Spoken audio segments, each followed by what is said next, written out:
how many deaths associated with COVID-19 vaccines have happened in Hidalgo County? None. None. As far as I'm aware, none, no. We've given almost 1 million vaccines. Would you be able to do an in-person interview after? Yeah, absolutely. The dad says he's struggling to get through to anyone, the state won't get back to him on this. He should call me. He should call me. Here it says he has extensive, acute, and chronic scarring fibrosis. So we know he has a process going on a lot more than 4 days. That's not to say that the vaccine didn't contribute, of course, because you can always exacerbate an underlying condition. Yeah, all that means is his heart's enlarged, but it didn't tell you why. He has left ventricular hypertrophy, which means that the muscle of his heart had gotten large, but that could be from the blood vessels themselves. Well, he got his heart checked every year. Yeah, but when you do a school physical, which is the extent of it, you don't really get your heart checked.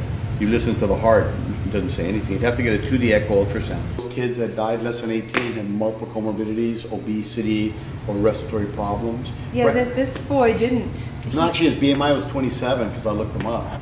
So his BMI was really high. If it's the same child that was running, apparently he was sprinting and he collapsed, hit his head, and arrived dead on arrival to the hospital. You're saying he was obese? Yeah. Yeah, this boy was not. This is him, and this is him after he died. Doesn't look obese to me.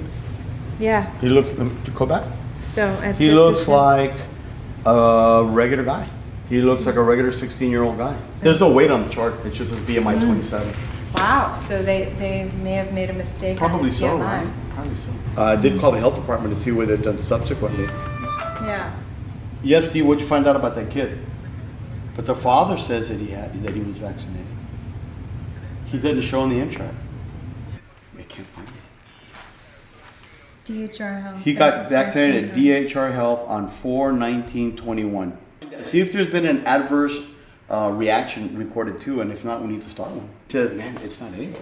Thank you, that helps a lot. He's not recorded as having been vaccinated. They can't find him on the intract. You know what intract is, immunization tracking? You get the shot and you go into a system. And you have to match up with that lot number.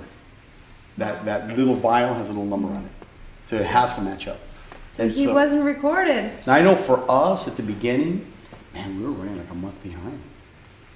You know, I mean, we had all these sheets of stuff that we needed to do. Just trying to process the paperwork. I mean, we were so he could have slipped through the cracks. I mean, think about this. We were immunizing 8,000 people a day. Wow. And so you got, what, 10 clerks or something? So Oh it took my us gosh. took us like about 6 weeks to catch up. Wow. It's like, gosh, well, his story just slipped through the cracks. How many people are like him? Is the death rate actually higher after And I would say that in all likelihood, it probably is. Because when you do something in this country, whatever it is, 330 million, 350 million, in the world 4.1 billion, yeah, absolutely it's going to happen. I think at the end of the day, you're going to say what I've come to the conclusion, which is given the risk versus benefit ratio, vaccination should be done. In certain people that have had adverse effects, it shouldn't be done.